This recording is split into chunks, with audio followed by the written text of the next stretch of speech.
ఆ వీడియోలు ఫోటోలు ఒరిజినల్ అని నిర్ధారించిన ఏఐ సంస్థ బీఆర్ నాయుడికి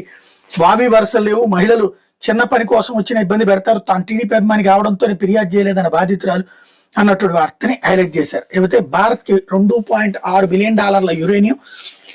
అరుదైన ఖనిజాల అనుమతి దిగుమతి, భారత్ కెనడా మధ్య కూతున్న ఒప్పందాలు త్వరలో సమగ్ర ఆర్థిక భాగస్వామ్య ఒప్పందం కోరారు. ఇరు దేశాల ప్రధాని నరేంద్ర మోడీ మార్క్ కార్ని భేటీ ద్వైపాక్షిక వార్షిక వాణిజ్యాన్ని 4 ఏళ్లలో $50 బిలియన్ చేర్చాలని నిర్ణయం అన్నటువంటి వార్తని హైలైట్ చేశారు. అయితే 6,000 కోట్లు అవుట్ పారిశ్రమ అంటూ ఏపీలో పెట్టుబడులు పెట్టలేం, మీ భూములు మాకొద్దు, రాష్ట్ర చరిత్రలో తొలిసారిగా కేటాయించిన భూములు రద్దు చేసుకుని పారిపోతున్న కంపెనీలు, రెడ్ బుక్ రాజ్యాంగంలో హడలిపోతున్న పారిశ్రామికవేత్తలు, కోకోకోలా కంపెనీకి యలమంచిలి జనసేన ఎమ్మెల్యే బెదిరింపులు, కప్పం కట్టలేక రాష్ట్ర నుంచి తెలంగాణ కోకోకోలా పరార్, అనంతలో గతేడాది కేటాయించిన 121 ఎకరాలు వెనక్కి ఇచ్చేసిన జిన్ఫ్రా,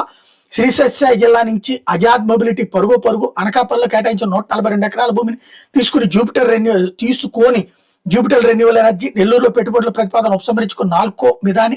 ఇండియా సిమెంట్స్, అదాని, చెట్టినాడ్, యునైటెడ్ బ్రూవరీస్ లాంటి పలు కంపెనీల కప్పం కోసం టీడీపీ కూటమి నేతల వేధింపులు అన్నటువంటిది హైలైట్ చేశారు. లేకపోతే సునీల్ నాయక్ పై కఠిన చర్యలు వద్దు, పోలీసులకు హైకోర్టు